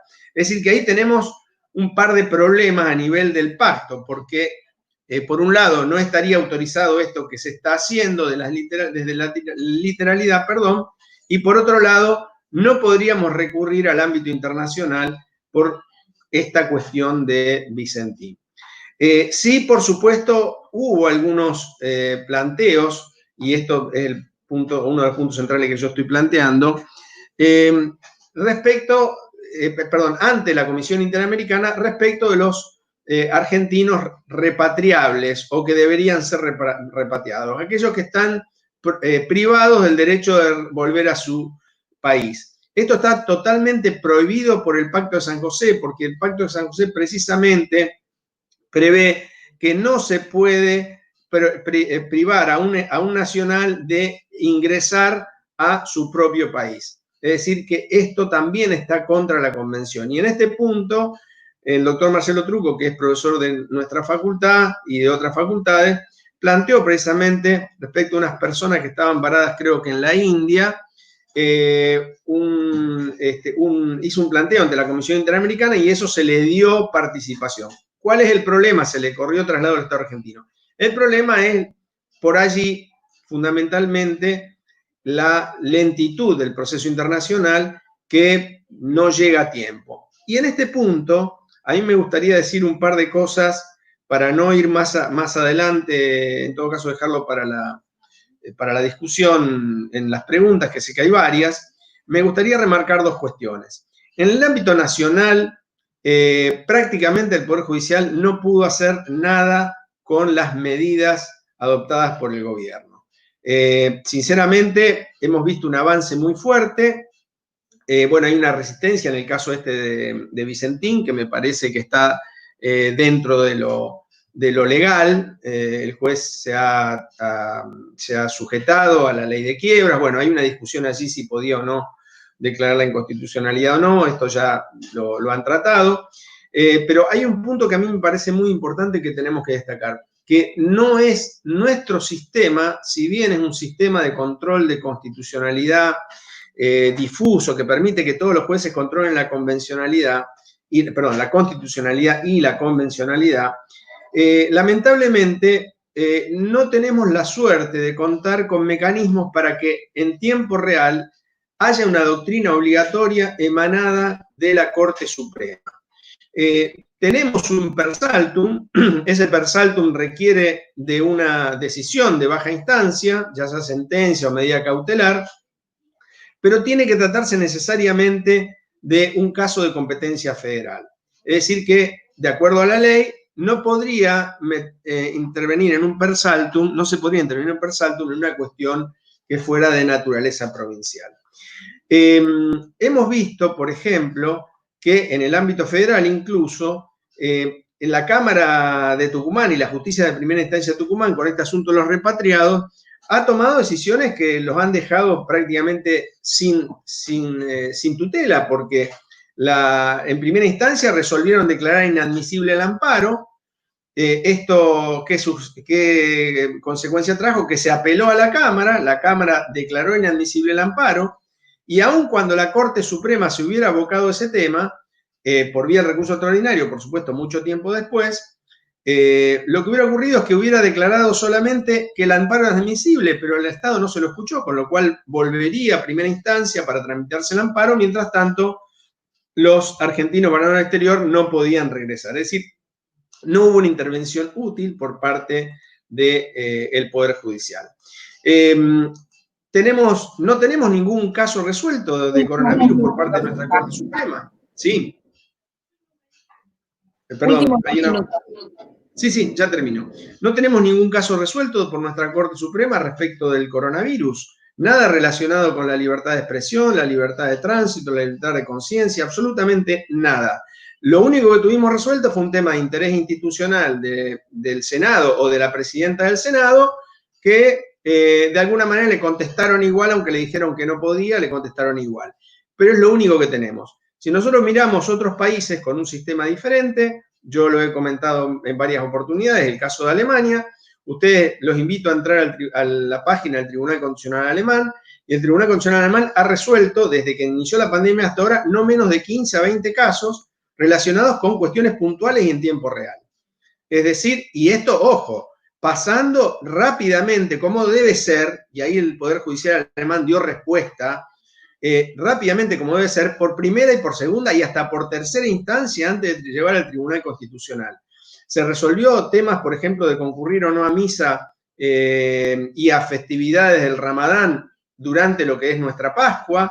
Se resolvió cuestiones en tiempo real del derecho a manifestarse públicamente, donde se avalaron, en algún caso no se avaló porque no estaban dadas las condiciones, pero en otros casos sí se avaló, dependiendo de cómo se presentaba el caso ante la Corte, y la verdad es que han podido dar una respuesta social adecuada. Es decir, que yo entiendo que tenemos un problema porque nuestro sistema no permite una respuesta inmediata a nivel de jurisprudencia obligatoria, sino, desde luego, una respuesta de casos aislados que no responde a lo que nosotros realmente queremos como sociedad. Queremos una respuesta contundente, inmediata, con fuerza obligatoria, como si fuera fuerza de ley.